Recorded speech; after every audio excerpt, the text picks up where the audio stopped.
दोस्तों आज बात करने वाले हैं कुछ नए चीज़ पे, यानी कि जो हम लोग कंटिन्यूसली बीएसएफ एसएम पे बात करते हैं। तो ये तो एक जनरल तरीका है जिससे कि आप इस सर्विस को ले सकते हैं, जो कि एक प्रोसेस है। आप सभी को पता है कि आपने जैसे फॉर्म भरे, उसके बाद जितने भी इसका प्रोसेस है वो पूरा प्रोसेस करके आप इस सर्विस को ले सकते हैं। लेकिन इसके अलावा भी एक तरीका है जो कि आज मैं आप लोगों को बताऊँगा, और जिसका कट ऑफ की बहुत कम जाएगा और बहुत ही आसान है वो। तो उस तरीका के बारे में बात करने वाले हैं।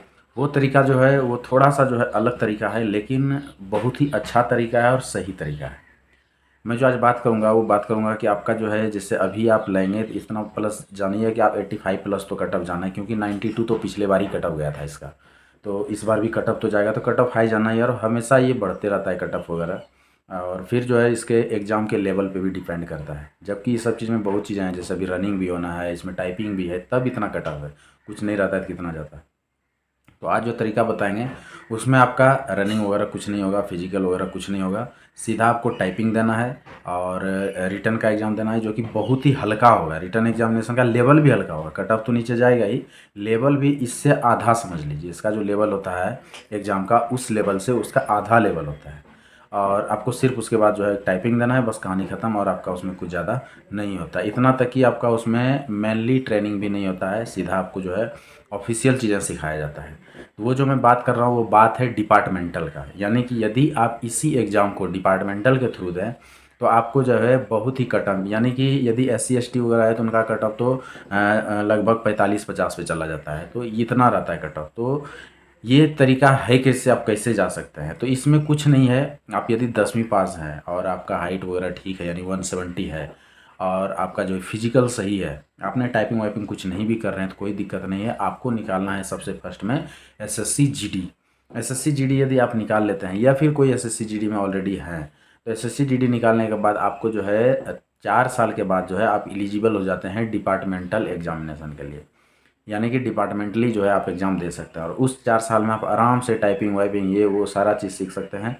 और उसका जो लेवल होता है डिपार्टमेंटल एग्ज़ाम का, वो बहुत ही ईजी होता है। मतलब उसमें समझ लीजिए, इसमें जैसे 8 लाख लड़के फॉर्म भरे हैं, उसमें बहुत ज़्यादा फॉर्म भराएगा तो मतलब लाख बहुत हो गया, लाख भी फॉर्म नहीं भराता है।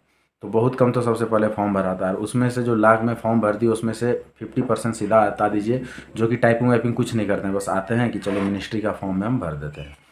और कुछ लड़के उसमें होते हैं जो सिंसियरली होते हैं, जो कि मेहनत एक्चुअल में करते हैं और टाइपिंग वगैरह भी सब चीज़ करते रहते हैं। तो यदि डिपार्टमेंटली लड़के टाइपिंग वगैरह कर रहे हैं, मेहनत कर रहे हैं, और वहाँ से फिर एग्ज़ाम देते हैं, तो उनका जो है बहुत ही ईजी हो जाता है, बहुत ही आसान हो जाता है, और आराम से हो जाता है। मतलब सोचना ही नहीं पड़ता है ज़्यादा, बस हल्का फुल्का आप मेहनत करते रहें, उससे हो जाएगा। तो ये एक तरीका है, और इससे बहुत सारी चीज़ें फ़ायदा है, सिर्फ इसी में नहीं। यदि आप SSC GD के थ्रू आते हैं तो आप जो है डायरेक्ट सब इंस्पेक्टर के लिए भी जो है उसका भी डिपार्टमेंटल एग्ज़ाम होता है, वो दे सकते हैं आप। SIRM है, ASIRM, वो दे सकते हैं आप, RO का दे सकते हैं।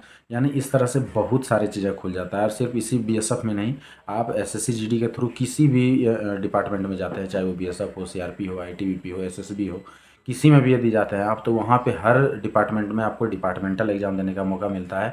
और सारे में दूसरी बात, एक चीज़ और मैं बता दूँ, सिर्फ SSC GD के थ्रू नहीं, आप यदि कांस्टेबल ट्रेड्समैन में भी आते हैं, जैसे सफाई कर्मचारी है, कुक है, बार्बर है, वाशरमैन है, किसी भी चीज़ में आप भर्ती हो जाते हैं, तो वहाँ पे भी आपको डिपार्टमेंटल एग्ज़ाम देने का मौका मिलता है, और आप डिपार्टमेंटल एग्ज़ाम दे सकते हैं। एक चीज़ और इसमें जान लीजिए, यदि आप SSC GD के थ्रू कांस्टेबल या फिर ट्रेड्समैन, यानी कि कांस्टेबल, कुक, वाशरमैन, किसी में भी भर्ती होते हैं, तो आपका मिनिमम सैलरी जो स्टार्ट होता है वो कम से कम आपका 45 से नीचे शुरू नहीं होगा। 45 तो स्टार्टिंग है। बोलिए यहाँ वाशरमैन और कुक का 45,000 सैलरी, ये स्टार्ट की बात कर रहा हूँ। वही यदि आपका BSF वगैरह में हो जाए और कहीं हाईएल्टी वगैरह पे दे दे, यानी कि जो एरिया थोड़ा सा टफ है, JNK वगैरह है, इधर दे दे, तो आपका सैलरी सीधा 65 से 70 हज़ार तक जाता है। कुक का, वाशरमैन का, मतलब इनका मैं सैलरी बोल रहा हूँ, कांस्टेबल GD का सैलरी बोल रहा हूँ 70 हज़ार।